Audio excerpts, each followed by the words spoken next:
contar un breve recorrido, ¿no?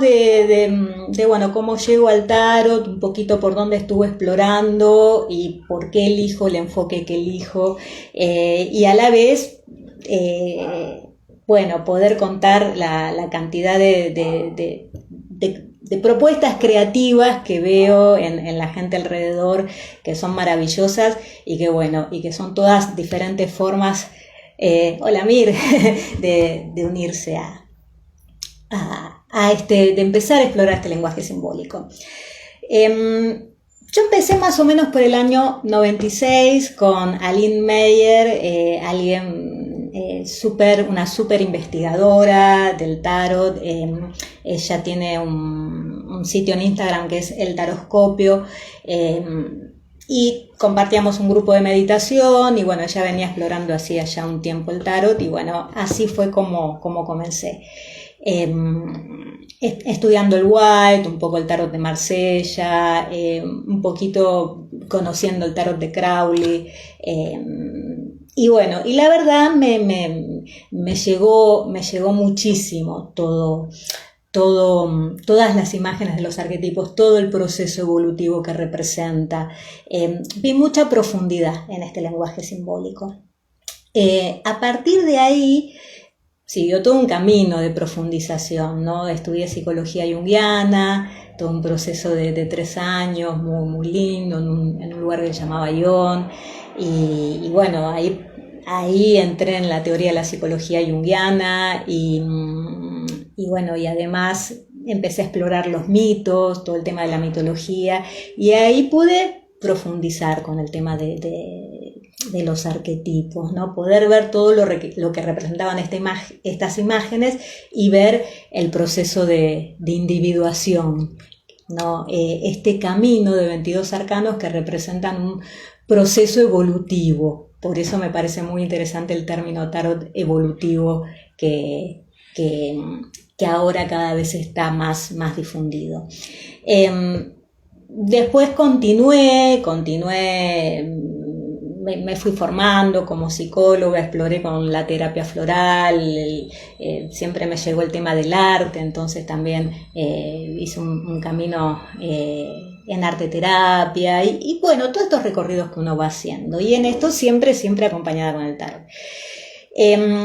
Para cuando empiezo a dar talleres, uno de los primeros talleres que doy es cuando termino la formación en Yuna en el 2000, empezamos a hacer talleres en Ion muy lindos, y también por esa época empezaban unos talleres en el jardín japonés. Hola Verita, ¿cómo estás? Hola Vera.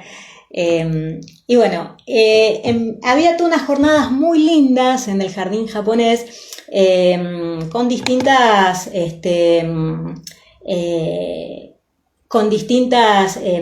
propuestas de todo tipo, con todo lo que tenga que ver con el camino interior. Entonces fueron jornadas muy lindas donde empecé a proponer los talleres. Después, bueno, todo el camino fue creciendo y cada vez enriqueciéndose por el recorrido, ¿no? Y bueno, empezando digamos, por lo histórico del tarot, ¿no? Para ver los primeros mazos, ¿no? Los primeros mazos son como estos mazos que conocemos, que es el Tarot Visconti, que es una belleza, que es del Renacimiento, del 1400. En los últimos años se han hecho muchas investigaciones de historias del tarot, mucha gente que estudia iconografía, que estudia simbolismo, entonces realmente han aparecido estudios muy, muy importantes. También toda la conexión de estas cartas con el neoplatonismo, con la filosofía de ese momento. Entonces, empezar a ver estos mazos es entrar un poquito en el Renacimiento, en lo que pasaba en ese momento, en la mirada filosófica, en el arte, ¿no? Y si bien, digamos, muchos historiadores, digamos, lo que comentan y lo que dicen, que en este momento lo que sucedía era como que las cartas se utilizaban como como en forma de juego, como que no estaban relacionadas ni con una consulta de tarot como la conocemos hoy, ni con un camino meditativo, por llamarlo de alguna forma. Es muy interesante en la época que surge y que surge que empieza, digamos, toda esta conexión del estudio de Platón, del estudio de los clásicos. Se abre la Academia Platónica en Florencia, Marsilio Ficino traduce el Codex Hermético. Entonces es una época como burbujeante, digamos, con respecto a lo que es el conocimiento que se abre y el reencuentro con lo clásico. También para esa época aparece un mazo que, digamos, no es un tarot, pero tenía como fines pedagógicos, que es el tarot de Mantegna. Tengo esta versión que es hermosa, que le hizo un restaurador de acá de Argentina, Pablo Robledo, que hace unos mazos espectaculares, hace unas restauraciones de mazos espectaculares, donde también hay como muestra todo un camino evolutivo en todas las figuras que hay, ¿no? Entonces, si bien no es que aparece un texto específico en esta época que habla del tarot como un proceso evolutivo, las mismas imágenes lo muestran solo, sin llegar a plantearlo en un texto, ¿no? Hay un autor que conocí hace relativamente poco, hace un par de añitos, que es este autor que se llama Anthony Amaro. Lo vi en los congresos de tarot, los congresos que se hacen en España. Es psicólogo y además es un estudioso de toda esta época, ¿no? Tiene otro libro más que creo que se llama El tarot y el proceso de individuación, donde él es psicólogo, tiene formación junguiana, y lo que él va viendo, lo que analiza en cada época histórica que surge, por ejemplo, en la época histórica que surge el Visconti y el tarot de Mantegna, después cuando surge el Rider White en el 1900, y después todos los mazos contemporáneos que surgen, él dice que en los cambios históricos que van sucediendo también se ponen de manifiesto diferentes arquetipos a nivel cultural, ¿no? Como que emerge diferentes energías del inconsciente colectivo, y esto hace que las representaciones pictóricas cambien, ¿no? Por eso es una representación con el tarot Visconti, es otra representación con el tarot de Marsella. Van cambiando las representaciones. La iconografía va cambiando de acuerdo a lo que va pasando en esa época, como el arquetipo que emerge en esa época. Es muy interesante porque esto nos va a ayudar a pensar algunas cosas, ¿no? Están como estos mazos que les contaba, y después empieza toda esta corriente de mazos hermosos que son los mazos del tarot de Marsella. Uno de los más antiguos es este, que es el Noblet, que es de 1650, que es una belleza, ¿no? Este es un restaurador que falleció hace poco, Flournoy, que realmente hizo este mazo, ¿no? Hizo este también, que es el Dodal de 1701. Entonces se ha hecho como una revitalización del tarot de Marsella, ¿no? Muchas personas que se han dedicado a investigarlo, a explorarlo, bibliografía muy interesante, estas investigaciones históricas, ¿no? Entonces hay toda una corriente de personas que exploran este mazo, ¿no? Y bueno, y alguien que se dedicó a difundir mucho es este mazo, es Jodorowsky. Jodorowsky, que este libro creo que llega acá en el 2006, que es La Vía del Tarot, que es Jodorowsky Marián Costa, y bueno, y él con el nieto de Nicolas Convert, con Philippe Camoin, restauran el Convert, ¿no? Que se dice que es de 1760, algunos varían en lo que es las fechas, ¿no? Entonces, donde él plantea que ciertos ciertos colores no se pudieron hacer en ese momento y bueno, decidieron restaurarlo para poder poner todos los colores que lleva de verdad ese mazo, ¿no? Y bueno, y propone muy interesante su forma de abordarlo y de estudiarlo, toda una mirada específica, ¿no? Porque también dentro del tarot de Marsella hay toda como una geometría implícita, tiene como mucho simbolismo y mucho detalle.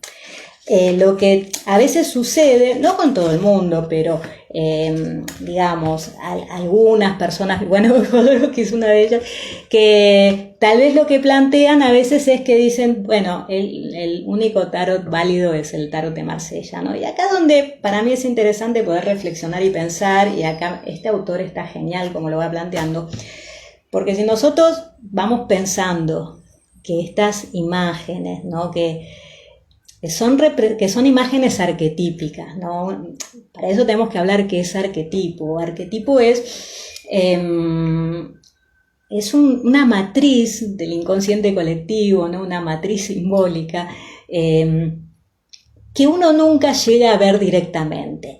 Y aun cuando habló de arquetipo, a veces da definiciones que son muy difíciles de seguir y habla de estructuras del inconsciente colectivo y magos primordiales, va dando, son tendencias, va dando como muchas definiciones, ¿no? Arqué es principio, viene de los griegos, del arqué, del principio, del origen, y tipo viene de matriz.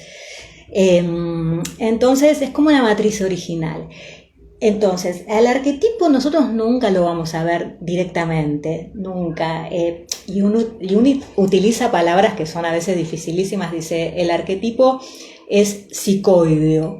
Entonces, una palabra que uno es muy técnica, psicoideo, uno se pregunta qué es psicoideo, ¿no? Y a veces dice es transpsíquico, como algo que está en un lugar que no es accesible desde la psiquis de uno, ¿no? Y a lo que nosotros nos llegan son representaciones. Entonces lo que nosotros vemos en las cartas son representaciones, no es como la carta misma, el arquetipo, no, es una representación y es entendible que según varían las épocas esa representación varíe, ¿no? Que en el 1400 esas imágenes se representen de una forma, que cuando surgen los diferentes tarot de Marsella adopten otras formas, porque tiene que ver con lo que está pasando en el inconsciente colectivo, con lo que se manifiesta cuando aparece el tarot Rider-Waite, que también vayan cambiando, y en la actualidad que haya esta diversidad de representaciones, ¿no? Entonces, no es que hay un tarot que es más válido que otro, son diferentes representaciones de esa cualidad vibratoria que es cada imagen, que representa cada imagen, ¿no?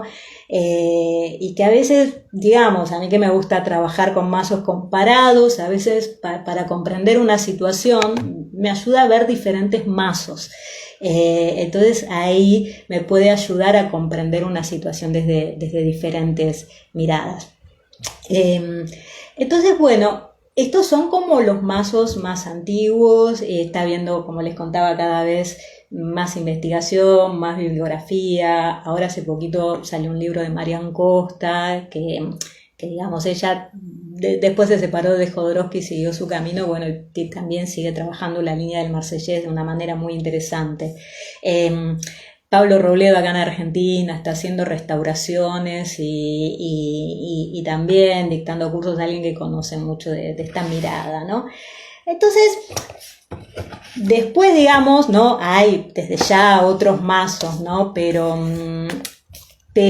el que históricamente, acá lo voy a traer, hace una gran diferencia y marca, digamos, todo lo que va a ser la modernidad, va a ser el tarot Rider-Waite, que conocemos, ¿no?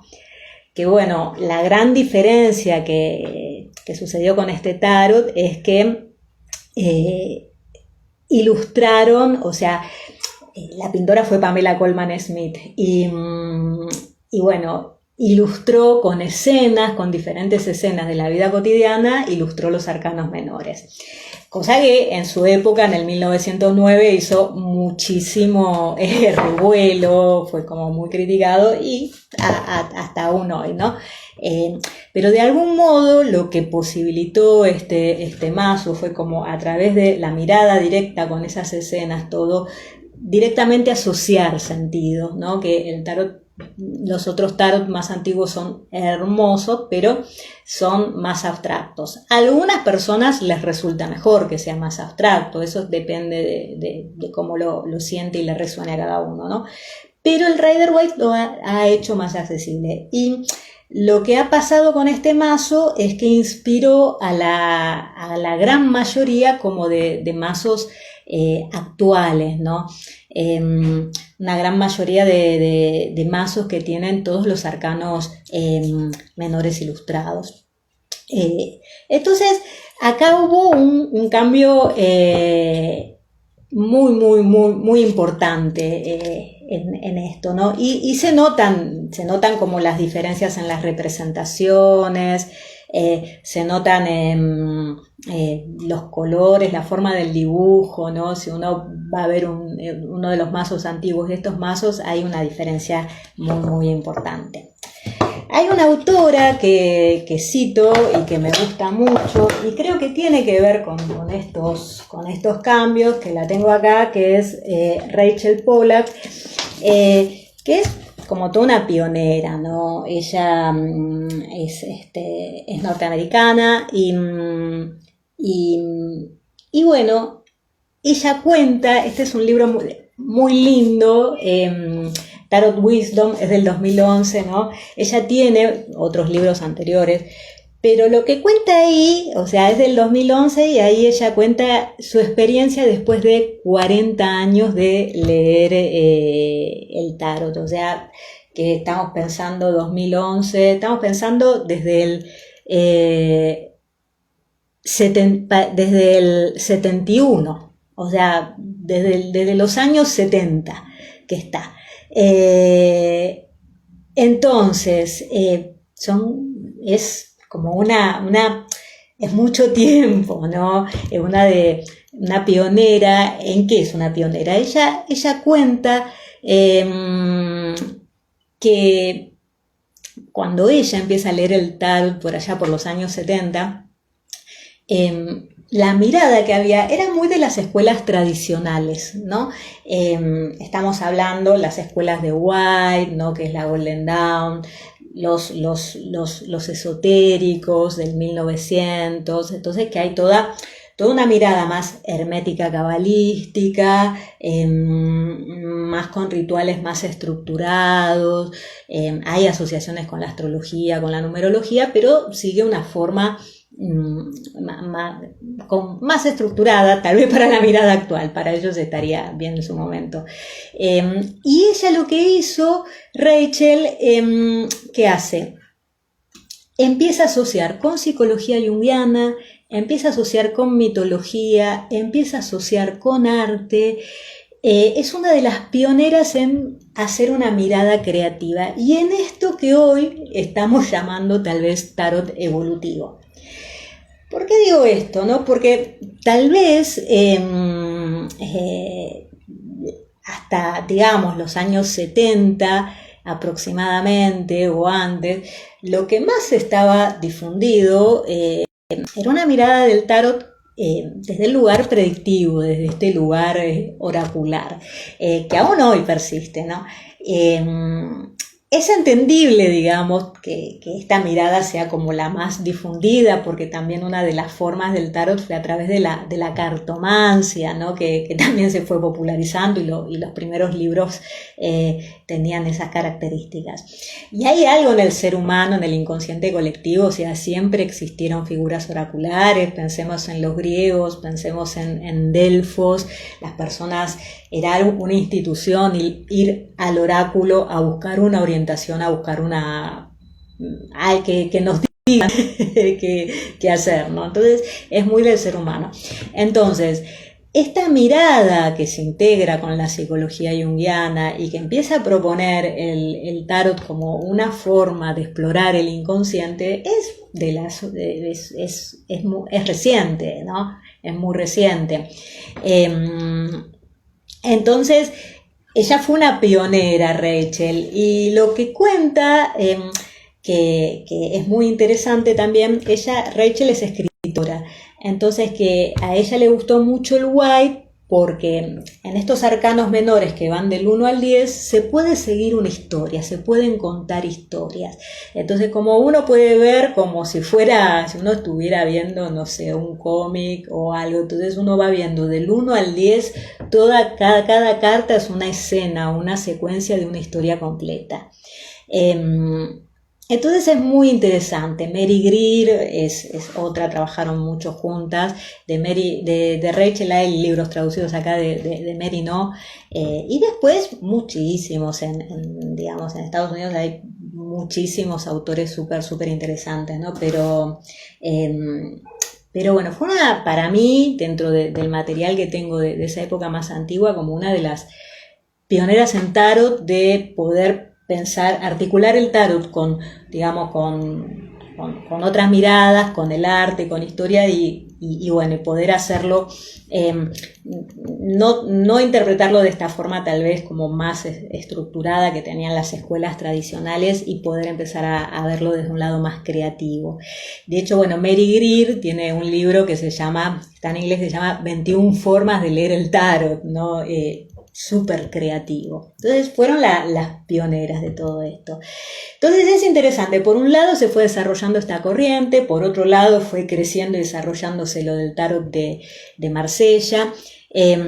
Jodorowsky también, digamos, trabajó mucho en esto de ver el tarot de un modo que no sea predictivo. De hecho propone la palabra tarología, en vez de tarotista, tarólogo. Propone esto como alguien que trabaja con el tarot desde un lugar de buscar un conocimiento profundo, ¿no? Entonces empieza, digamos, a crecer esta forma de que el tarot puede ser una herramienta para el conocimiento interno.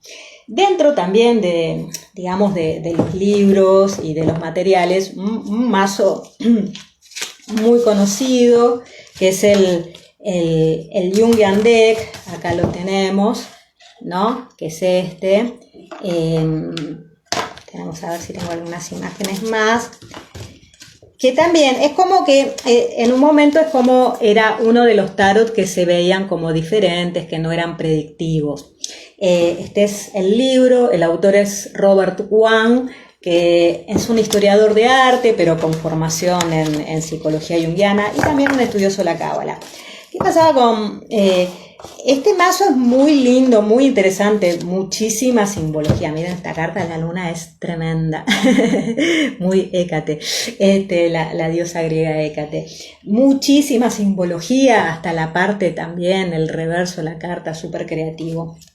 Lo que empezó a pasar a veces en una época, yo me acuerdo cuando empecé con los cursos para el año 2000, por ahí, y yo decidí desde un comienzo, ¿no?, en esto de los enfoques, llamarlo tarot enfoque junguiano, porque tenía formación junguiana.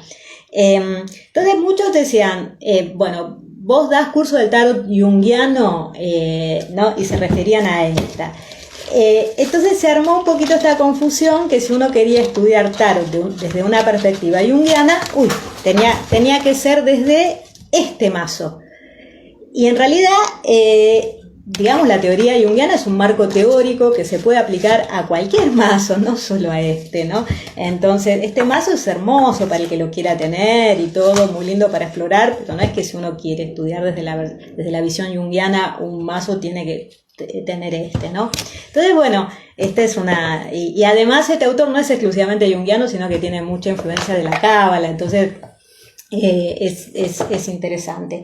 Otro libro, digamos, también muy interesante, que tiene muchísimos años, es el de Jung y el Tarot, de Sally Nichols, que Sally Nichols era una analista junguiana, y que también, otra que propone el Tarot como como un reflejo del proceso de individuación. Los 22 arcanos como van mostrando este viaje evolutivo, ¿no? En el cual, bueno, vamos cada uno integrando diferentes aspectos, así que bueno, ahí, bueno, muchos de los que veo acá se anotaron en el sorteo, así que este va a estar en el sorteo acá, propuesto acá en el Instagram, así que para mí sigue siendo un libro muy interesante hoy, si bien hay algunos datos históricos que han cambiado con respecto a Historia del Tarot, con lo que en su momento, digamos, Sally Nichols describe, porque bueno, no tenía esa información en ese momento, con lo que es conocimiento desde lo arquetípico y desde lo simbólico y cómo va amplificando las cartas, ya sea con obras de arte, con literatura, con teoría junguiana, sigue siendo un libro hermoso y totalmente recomendable. Quizá uno puede actualizar la parte histórica hoy, ¿no? Pero sigue siendo un libro muy vigente. Así que bueno, vamos viendo estos autores que ya proponían desde tiempo atrás esta mirada del tarot como un trabajo interior. Acá al libro de Sally Nichols le hizo el prólogo un argentino, ¿no? Enrique Eskenazi, formado en filosofía, que después se fue a vivir a España y que tuvo una página que era increíble, que se llamaba Centro Eskenazi, que ahora no está más porque falleció hace unos años, y bueno, es el que le hizo el prólogo a Jung y el Tarot, y en esta página Centro Eskenazi había texto de James Hillman, otro psicólogo junguiano. Empieza a postear artículos de iconografía del tarot, traducciones de un autor interesantísimo, Andrea Vitali. Andrea Vitali tiene un sitio que se llama letarot.it, que se dedica a estudiar todos estos mazos antiguos, ¿no? También está Giordano Berti, también es toda gente de Europa, de Italia, que tienen todo ahí y que es maravilloso, digamos, todo lo que van explorando.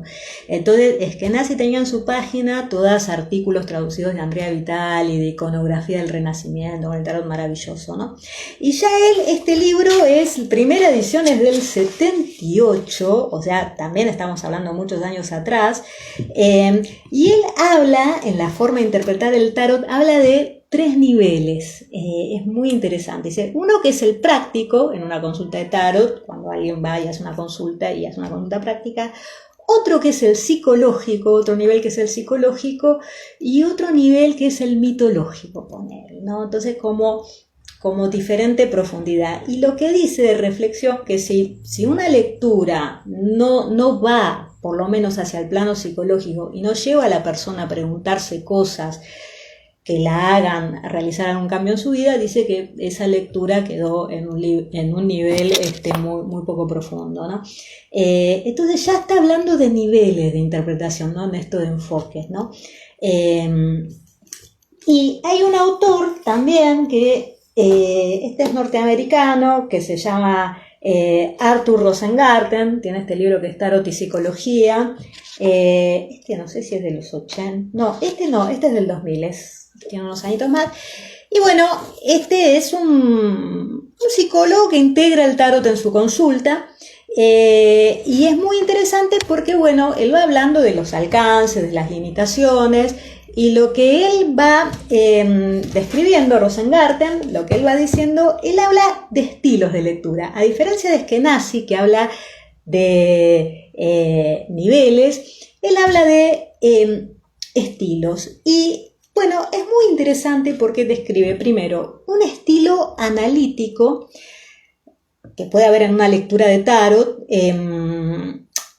y esto se refiere un poco cuando uno trabaja con el marco teórico junguiano, que uno analiza los símbolos, ve a nivel inconsciente esto que está reflejando, qué está mostrando, va amplificando cada símbolo y buscando esa asociación para que la persona pueda hacer consciente algo de lo inconsciente que se está manifestando en la lectura, ¿no? trabajar las cartas como uno como cuando uno aborda un sueño, por ejemplo, ¿no? Entonces eso uno está haciendo un análisis simbólico, entonces, ¿y qué representa eso para cada uno? Después diferencia, pone un estilo terapéutico. Y en ese estilo terapéutico lo que dice tiene que ver cuando en una lectura tal vez la persona trabaja haciendo como un reflejo con el otro. ¿Qué significa? Como si fuera más tomando la teoría de Carl Rogers de counseling, desde ese lugar, como dice que hay situaciones que tal vez cuando alguien se acerca a una lectura, tal vez no está en un estado emocional muy sensible, muy movilizada, y que tal vez uno no puede ponerse a analizar símbolos, por ejemplo, preguntarle, bueno, el perrito que aparece en el loco, a vos, ¿con qué te resuena? ¿No? Porque la persona está angustiada, tuvo una pérdida, no le interesa tal vez el perrito, la carta del loco. Entonces lo que dice es como lo que uno hace es como trabaja con un reflejo y trata de contener a nivel emocional. Entonces no hace una mayor interpretación, sino lo que está brindando es una contención, ¿no? Y trabaja con la técnica de reflejo, ¿no? Después lo que habla es como el tipo de lectura psíquica, que es esta que hablábamos, que está más orientada a lo que es la lectura más predictiva, que tiene que ver como desde un lugar intuitivo, o alguien capta psíquicamente algo y lo presenta en una lectura. Después le dice un nivel que es mágico, pero mágico se refiere a utilizar el tarot para poder cambiar ciertas cosas en la vida de uno, ya sea meditar con una carta, ya sea hacer ejercicios con una carta. Entonces, muy interesante, pues un trabajo con el inconsciente, ¿no? Poder ir trabajando creativamente con el inconsciente para poder lograr un cambio en algún área, ¿no? Y después dice, bueno, el estilo global que integraría todo eso. Entonces me parece interesante, este autor ya por el año 2000 va describiendo como esta diversidad de miradas, ¿no? Después, bueno, vamos a ver como más mazos, a ver cuáles tengo por acá. Hay gente, bueno, que le gusta mucho lo que es el mazo de Crowley. Hay una autora que, una pena, falleció hace poco, Annie Cetina, una gran estudiosa de mitos y del tarot, y donde realmente hace como realmente un trabajo muy, muy lindo. Entonces, tiene más como el tarot de Crowley está más conectado con la tradición hermético-cabalista. Él también venía de la Golden Dawn, ¿no? Una autora argentina que integra mucho tarot y astrología es Beatriz Leverato. Este es uno de arcanos menores, pero tiene de tarot y astrología, entonces muy interesante porque tiene formación de astrología y bueno, tiene unos libros muy creativos de esa área. Después, bueno, un autor que quiero mucho y que lo integro mucho en las clases es Yajo Bansaf. Acá con todos los que transitaron el curso, vimos este famoso gráfico del héroe, del viaje del héroe, que para mí hizo algo maravilloso que tiene que ver con haber integrado, ¿no? Esta descripción del viaje del héroe de Joseph Campbell. Integró todo este proceso del héroe que va a buscar su camino, pasa las pruebas, se encuentra con los aliados, con los adversarios y después retorna, ¿no? Esto que propone Campbell, el monomito, él lo integra con el viaje de los 22 arcanos. Entonces, tiene muchos libros este autor y, bueno, también maravilloso. Otro autor también muy interesante que es Francisco Benajés, también muy, muy creativo, ha hecho unos libros muy creativos también, alguien muy, muy, súper interesante. Y bueno, ¿qué hay también? Acá dice, más allá de Jodorowsky, ¿conoces algún autor que vincule las emociones y y memorias instaladas en el cuerpo, lo psicosomático al estilo Bowlby, muy interesante teoría del apego, Peter, y cómo lo relaciona con los símbolos. Un autor específico, en este momento no se me viene, que trabaje o con teoría del apego, como Bowlby, o temas. Van trabajando distintos autores de distintos lugares. Jodorowsky integró mucho lo que es la metagenealogía, pero igual ahora hay como una diversidad. No sé, ayer terminé viendo un libro de tarot y tapping, la técnica de liberación emocional.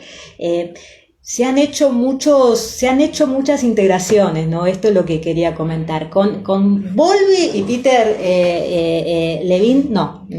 Desde ahí no vi hasta ahora, pero no significa que pueda aparecer.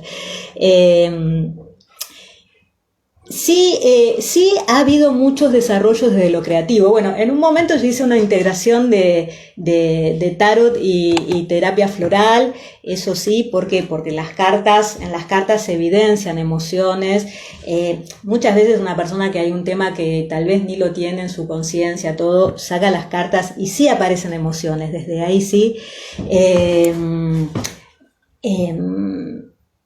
Sí.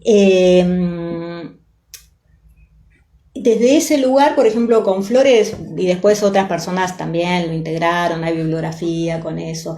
Muchas personas, digamos, ven que a través de las imágenes empieza todo, hay toda una posibilidad de expresar. Y no solo de expresar, sino que a veces en escuchar las historias. En mi caso, bueno, uno de los mazos que amo y que ese también lo trabajo muchísimo, es el tarot mítico. Bueno, es un mazo que amo porque, y bueno, y la autora es tremenda autora, es Liz Green, ¿no? El tema de los mitos griegos, estamos hablando con una tradición de 3000 años. Entonces, y que cuentan todas historias de personas, cuentan historias que les pasan a las personas, cosas que le ha pasado a toda la humanidad. Entonces, cuando uno va viendo los personajes, ¿no? O lee las mismas historias de los dioses, que son figuras de dioses, pero tienen celos, competencias, sufren igual, digamos, hay toda una posibilidad de elaborar. Sí, he observado procesos, escuchando mitos, que ya al mismo escuchar los mitos que vayan ayudando a elaborar, a asociar y a veces hasta calmar emociones. Realmente es muy interesante esta mirada de articular el tarot con los mitos, porque se unen como dos lenguajes simbólicos muy, muy fuertes. Acá me comentan el tema de visualizar. Sí, la visualización es algo con lo que se trabaja muchísimo y ayuda mucho a conectar, a poder ver cómo es tal vez la cualidad vibratoria que representa esta imagen, cómo la vive cada uno.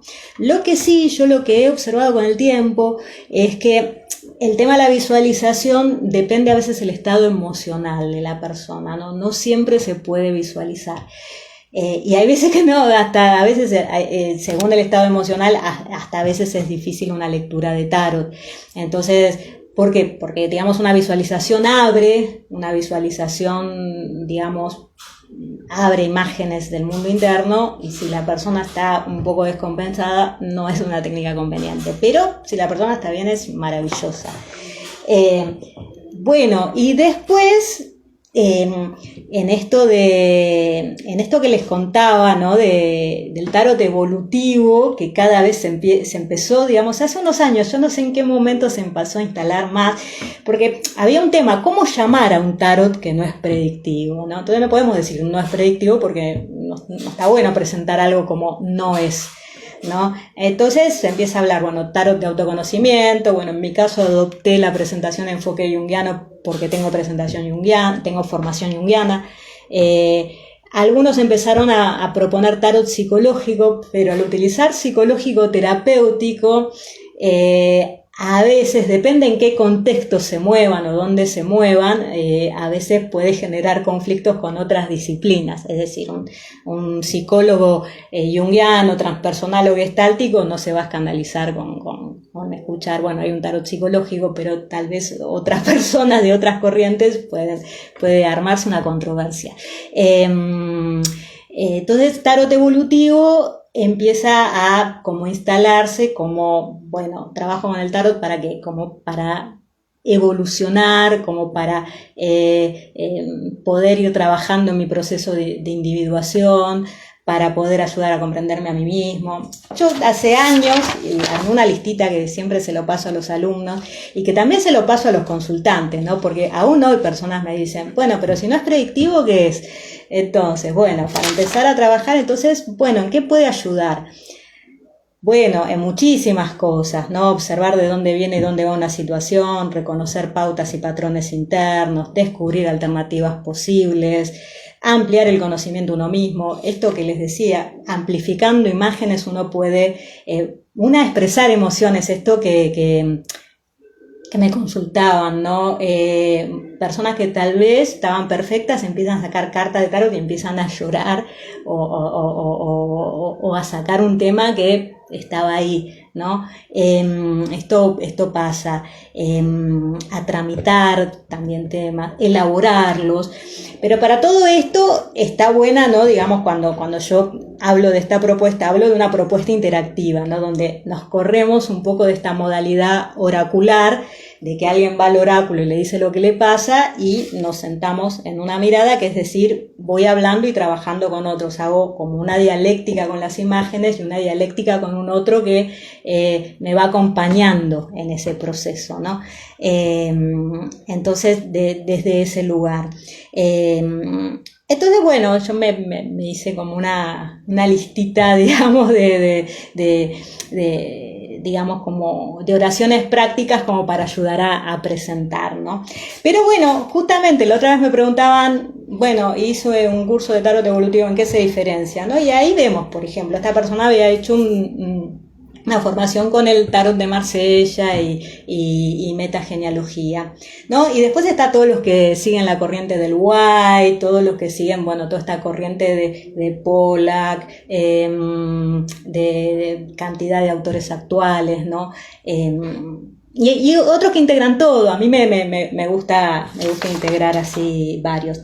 Y bueno, quiero destacar también la conexión del tarot con el arte. Realmente hay cosas hermosas. Bueno, hay un pintor que amo que es Sul Solar y tiene este mazo que es bien Sul Solar porque ni tiene 78 cartas, es tarot y astrología, digamos, como Sul Solar hacía todo de su modo creativo y a su forma, ¿no? Hay una artista plástica argentina, Silke, que hizo sus arcanos en seda maravillosos. Y bueno, y realmente uno ve y hay cosas, Dalí hizo un tarot, hay cosas bellísimas, ¿no?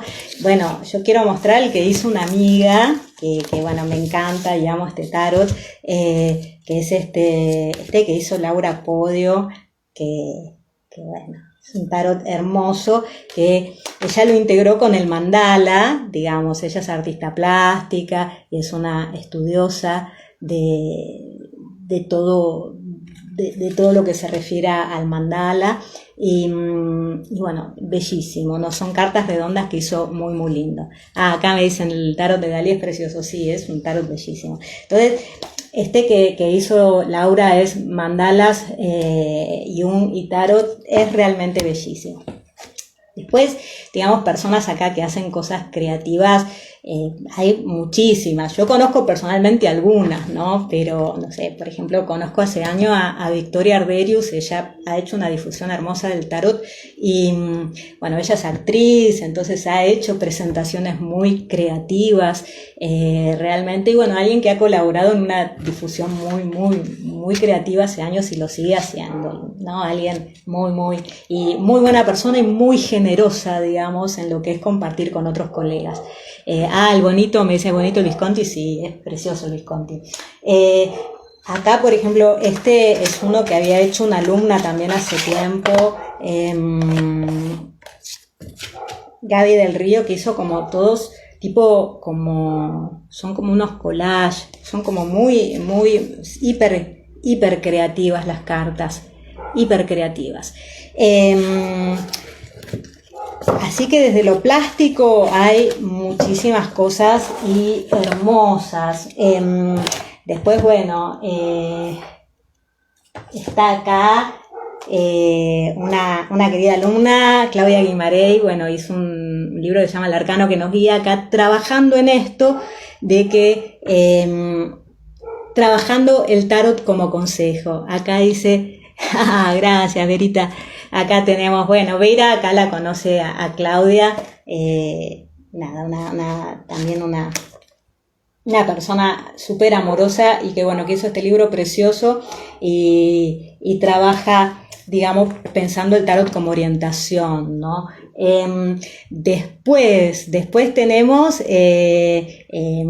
los que articulan el tarot con lo corporal y bueno, hay cada vez más desde este lugar, y acá quiero mencionarlo, que está acá en el vivo, a Mirko, a Mirko Mauricio Martínez Sasso, porque ha hecho las poesías de los 78 arcanos, una belleza total, y trabaja con un proyecto de tarot corporal creativo y está en un proyecto de tarot relacionado con temática de género, o sea, precioso. Entonces, esta es una mirada súper creativa que se está haciendo. Después, otra alumna hizo... Me llevan unos alumnos recreativos, unos genios, y yo los admiro porque se sientan a escribir, así que cosa que yo no estaría haciendo. Bueno, este es hermoso, uno que salió hace poco, Las grietas, Mariana Grimoldi, donde encima salió el año pasado y enfocó todo el tema de... Acá dice, hace un libro, me dice Ceci, todos los libros que estoy mostrando. Le saco una foto, los mando. Bueno, es una novela, entonces, donde habla de los arcanos, unas situaciones de los arcanos. Acá está Mirko, sos un genio, es hermoso el trabajo que haces. Bueno, Las grietas, donde habla toda una situación, la pandemia, o sea, alucinante, va contando toda una historia y está con los arcanos. Hay muchos libros, bueno, uno conocido de Italo Calvino, el castillo de los destinos cruzados, ¿no? El estímulo de la profe. Ese es hermoso porque cuenta toda una situación en esto de que el tarot ayuda a expresarse. Se llegan a una taberna, los personajes no pueden hablar y cada uno va sacando una carta y esa carta es lo que tiene que decir. Es maravilloso. Pero después hay otros autores argentinos y otros autores de otros lados que han utilizado el tarot como un disparador en lo literario. Entonces tenemos lo corporal, desde también lo actoral, sí, el de Italo Calvino, sí, es un genio. Está esta chica, la van a encontrar, que es una divina, La Victoria de Venus, también una chica que fue alumna hace años, que hizo una obra de teatro que se llama La Rueda del Tarot, ojalá la pueda volver a hacer, preciosa, con el viaje de los 22 arcanos, súper mágica, muy linda. Entonces ahí articuló el teatro con tarot, ¿no? También conozco, me hicieron una pregunta de las emociones, tal vez pueda ayudar. Ellos, bueno, por un tema pandémico no están pudiendo hacer estos talleres, pero están... son dos chicos que son psicólogos, Verónica Kessler y Federico Martínez Ruiz, que articulan el tarot con psicodrama. Precioso, han hecho unos trabajos preciosos. Vero también trabaja con las cartas, da clases, todo, pero han integrado con el tema del psicodrama también. Entonces, en esto de abordaje, se puede abordar desde muchos lugares. Estuvimos viendo, están los que siguen la línea predictiva, están los que siguen la línea histórica, están los que les gustan los mazos también más históricos, Visconti, Mantegna no es un tarot, pero nada, tiene como todo este proceso, muestra como toda la filosofía del Renacimiento. Están los que siguen la línea de Marsella, todos mucho con la influencia que dejó Jodorowsky, y hay otros autores muy interesantes también. Después están las líneas del White, están también, bueno, toda la gente que organiza los congresos de tarot, están los de la Escuela Mariló Casals, María del Mar, que bueno, también organizan los congresos de acá en Argentina, y ahí va gente que articula el tarot con constelaciones familiares, que vi la verdad unas conferencias muy interesantes. Bueno, ahí lo vi a este autor, Anthony Amaro, que me pareció súper interesante, pero muchos, y bueno, y se empezó a mover también un poquitito más alrededor del globo. Entonces estamos viendo que hay una enorme diversidad. Entonces, por eso cuando me preguntan tarot evolutivo, ¿en qué se diferencia? Y tendríamos que ver, bueno, sobre todo qué más o qué bibliografía, y bueno, y poder trabajar desde ahí. A mí me parece maravillosa toda esta expansión. Está también un mazo que le tengo mucho cariño, que es el tarot de Hoyo, porque bueno, ha sido un mazo que ha propuesto como una mirada como de trabajo espiritual, de trabajo interior con las cartas, como gente que la gente que lo hizo es la gente de Last Round de allá, y bueno, como con una mirada un poquito más allá de la mente, muy interesante. También tarot relacionados con el género. Acá tenemos el Madre Paz, como uno de los pioneros en género fue ¿no? Ahora están surgiendo algunos más. Entonces, bueno, realmente hay para todos los gustos. A mí me parece genial que esto pase, por eso tal vez la mirada que hay un tarot único, no, yo creo que el mismo tarot es así. Rachel dice que el tarot es como la carta del mundo, que integra todo, y que cada uno va a encontrar lo que más, digamos, el abordaje que más le sea el adecuado. Las personas artistas se van a volcar a formas creativas, los que les interese la psicología, lo junguiano, van a buscar enfoques más junguianos. Después hay cosas muy creativas, muy frescas, que bueno, que se acercan personas que tal vez no quieren ir tanto a la teoría y quieren algo más lúdico. Están los que van a ir a buscar los que asocian con astrología. Después están los que sí les interesan la tradición hermético-cabalística. Me parece genial que todo esto suceda. Me parece que bueno, al representar estas imágenes, cada uno le va resonando de distintas formas. A cada persona le va resonando de distintas formas. Entonces, creo que esta es la riqueza que tiene este lenguaje simbólico, que se ha manifestado de formas tan diferentes a través de los siglos, y lo sigue haciendo, y lo va a seguir haciendo. Y esto del ser un símbolo, al ser un símbolo no va a agotar su significado. Hoy nos va a caer un insight, mañana otro, y lo vamos a articular con un autor, lo vamos a articular con otro, y va a ser así. Me parece que esta mirada, ya sea que la llamemos autoconocimiento, analítica, junguiana, psicológica evolutiva, pero que tiene que ver con el tarot, con una mirada interior, es muy enriquecedora, porque justamente podemos utilizar las cartas como una herramienta, ¿no? Entonces, y una herramienta, un recurso para poder tomar un poquito más de conciencia, para que nos acompañe en algún proceso de la vida, para que nos trae un poco de claridad en un aspecto, ¿no? Entonces, desde ese lugar. Entonces, me parece que bueno, cuando más recursos, más miradas y más expresiones haya, va a ser más enriquecedor para todos. Así que bueno, acá bueno, hermosos los comentarios. Bueno, acá está Vivi, hola Vivi, bueno, Verita, Mirko, Ceci. Bueno, voy a ir haciendo los libros, voy a ir a hacer la listita de libros, así que bueno, gracias por todo acá los que se unieron al vivo. Acá hubo gente amiga que me decía que no llegaba, así que la idea es guardarlo, lo voy a guardar y después lo voy a compartir. Así que bueno, muchísimas gracias por sumarse, por compartir este vivo, y bueno, es un tema, como vieron, empiezo a hablar y me entusiasmo. Da para realmente seguir explorando y es un tema que se va a seguir expandiendo. Realmente un lenguaje simbólico que nos ayuda cada vez a seguir creciendo y seguir abriendo más y expandiendo más nuestra conciencia. Bueno, muchas gracias. Un beso enorme para todos y bueno, nos estaremos viendo. Chau, chau.